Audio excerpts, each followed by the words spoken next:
My name's David Wood. I chair London Futurists. I call myself a Singularitarian. By that I mean that I believe it's quite possible there will be a singular change in human history quite soon, possibly within a couple of decades, possibly sooner, in which human nature could be radically altered and human society would be very different from what's been in the past. And this could be truly wonderful. It could be something we'll all rejoice and be glad about. In other words, humanity could be fulfilling our potential gloriously. But at the same time, it's also possible that these changes will be ones we would deeply regret. As human society will end up in a new dark age, an environmental catastrophe, humanitarian disaster, or worse. So although many people think that not much changes, except that we have a few more gadgets and that things get a bit cheaper or faster or worse, it's my view, and I want to engage people in this conversation, that we could be seeing not just a 10% change, but a 10-fold, maybe 1,000-fold change in many of the most important characteristics of humanity. And that puts many of the current debates and issues into a different perspective. If it really is true, this possibility of, we might call a transhuman alteration is ahead of us, we should be planning and thinking much more seriously about it, figuring out how to increase the chances that it will be something that truly is good for us, and avoiding the risks of an existential disaster of one sort or another. I bring quite a few disciplines into this conclusion. I bring my experience in the smartphone industry, and before that the mobile computing industry, where I spent in total of 25 years seeing how developments take place. And often it's a slow, disappointing phase before a much faster, more aggressive transformation, going from the disappointing into the devastating. And that's what's happened is smartphones have changed the world in many ways much more fully than those of us who were at the foundations of the smartphone industry had dared to hope. So that's one of the disciplines I bring to this background. I also bring the discipline of philosophy of science, which may sound boring, but I think it's actually one of the key disciplines we're going to need in the near future. And that's basically how do you figure out what is good science compared to what we might nowadays call fake science or pseudoscience? How do we know what is truly science fiction and is just some fantasy that we don't need to take too seriously, except for entertainment purposes? And what are the true science possibilities? So I bring that discipline, which I spent 4 years studying, and I bring my background in the transhumanist community. And transhumanism is the philosophy that says that humans can and should transcend many of the limitations we have inherited from evolution and which are kept in place by our culture. We can go beyond these limits with the help of 21st century science and technology, guided by the best of human values. So I've been in the transhumanist community for about 15 years.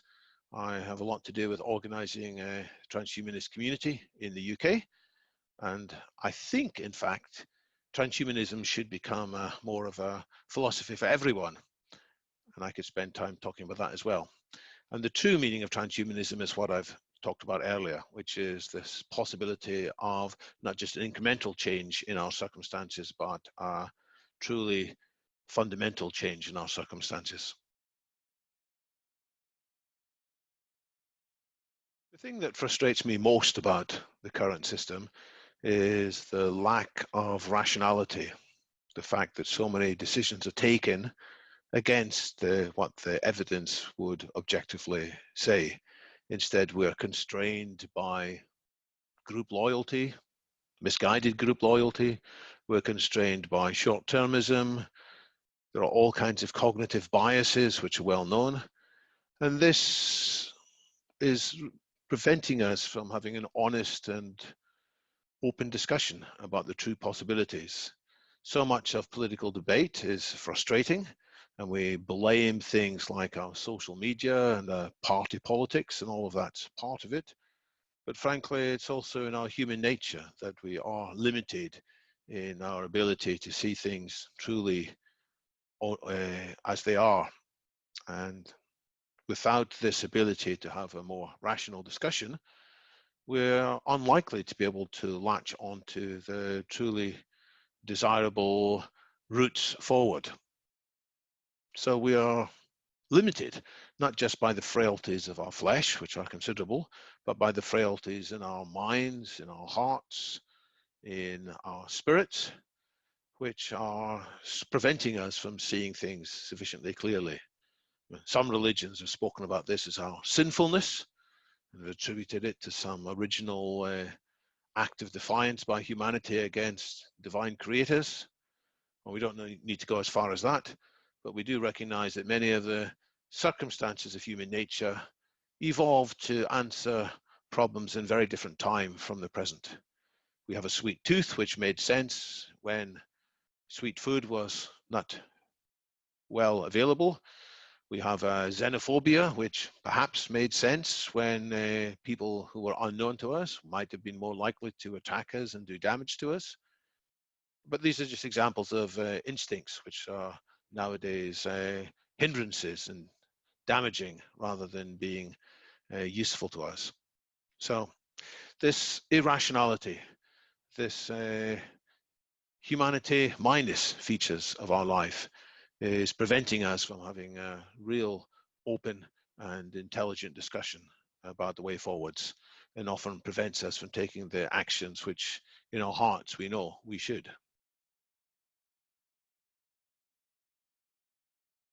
The system that I see that is within our grasp, I call sustainable superabundance. It's when we use the resources available to us from the universe intelligently. There's ample energy reaching the earth from the sun every few hours to meet the needs of humanity for a whole year. So we can have a sustainable superabundance of energy. We can have a sustainable superabundance of healthy food by adopting some of the mechanisms of 21st century biology. We can have lots of material goods by taking full advantage of nanotechnology and other technologies. We can have an abundance of intelligence by taking advantage of the artificial reasoning powers as well as the collective reasoning powers of humanity, provided that we are able to set aside the various limitations and short-sightedness that we've got. In this sustainable superabundance, there is enough for everybody to have a quality of life which exceeds, in many ways, even the most flamboyant and extravagant lives of royalty from past centuries or decades. We just need to take full advantage of the resources in the universe, which are huge, and intelligently recombine them. Most of all, we can be guided by artificial intelligence. And where will we go with this? We can go into a world of much higher experiences, much greater art, playfulness, creativity. We can be exploring music, drama, mathematics, the universe, relationships, and probably lots more things that we can hardly conceive of just now with our current Humanity 1.0 brains. The possibilities are huge and wonderful, and it's what I'm all about, is trying to help people see these superabundant potentials, to make them buy into the possibilities that they are credible but also really desirable.